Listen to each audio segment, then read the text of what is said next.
Recognizes the gentlewoman from Texas, Miss Jackson Lee, for 5 minutes. Madam Chair, I ask unanimous consent to address the House. The gentlewoman is recognized. I rise today to celebrate the International Day of Women and to recognize that there are many faiths in this nation, but in some of our faith, the book of Proverbs talks about the virtuous woman. I'd like to emphasize that theme in its broadness, the virtuousness of women across the land and around the world. To be able to acknowledge the very unique and specific duties and responsibilities and vulnerabilities that women have, and to celebrate them in every aspect of life. Today in America, as women get up and work in blue-collar labor jobs, hourly wages, from waitresses to bus drivers, to working in the building trades, to being on jobs that barely make ends meet, others tough, but giving them a better way of life. They have never refused their assignment. They are the caretakers. They're the loving moms that little ones grab their legs and look to them for hope and survival. I pay tribute to those women, the everyday women, ordinary women doing extraordinary things. Thank you to America's women. And then I take to this podium to honor those women in conflict, the women protecting their children in Ukraine, fighting in the battles in uniforms in the Ukrainian military. I honor those women who fell in battle. I honor those women who fell under the vicious bombing and brutality of Russia's despot Vladimir Putin in this horrible war with Ukraine. I honor the women in Sudan.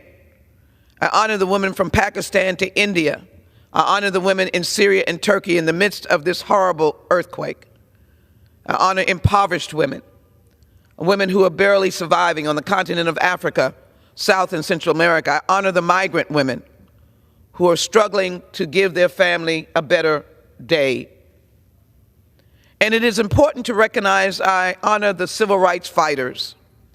This weekend, we spent the time honoring Bloody Sunday that our late colleague John Lewis reminded us of, the moment of fighting for voting rights.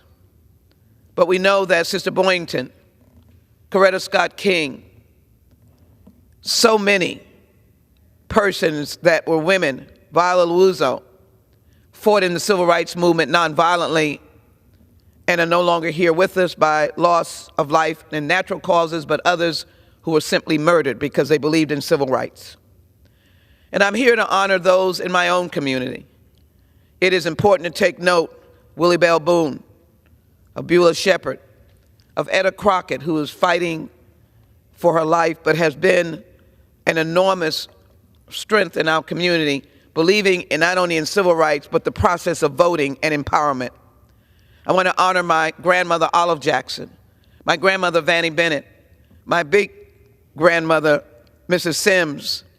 I want to honor, called Big Mother, of course, my mother, Valita Jackson, my aunt, Valerie Bennett, and my other close aunt, Sybil Gooden and Sarah Jackson.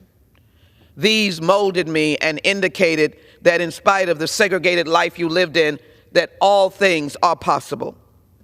And so it is important today as we honor the international women suffering, fighting still for their freedom and their dignity, that we honor those who have fallen by way of age or disaster. We honor those in my own community in Houston. I honor my former woman mayors, Kathy Whitmire and Anise Parker in Houston, Texas, and recognize that women are still striving. And on this day, I want to make a pronouncement that I want to take a hammer to the scourge of domestic violence and brutality against women with guns and brutality. And I want to stop the scourge of human trafficking, where young girls and women are the largest victims.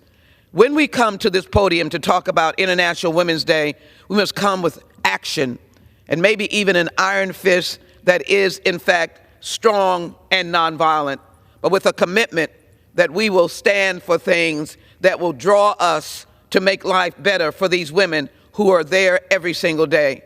And I want to make sure that I pay tribute to those who molded me outside of my home.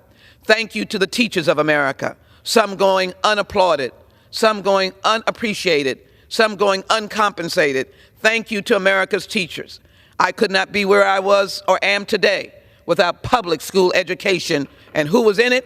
It was our teachers. So, Madam Speaker, let me just say to you, Expired. International Women's Day is a day of honor, but it's a day of action. I yield back. Pursuant to Clause 12A of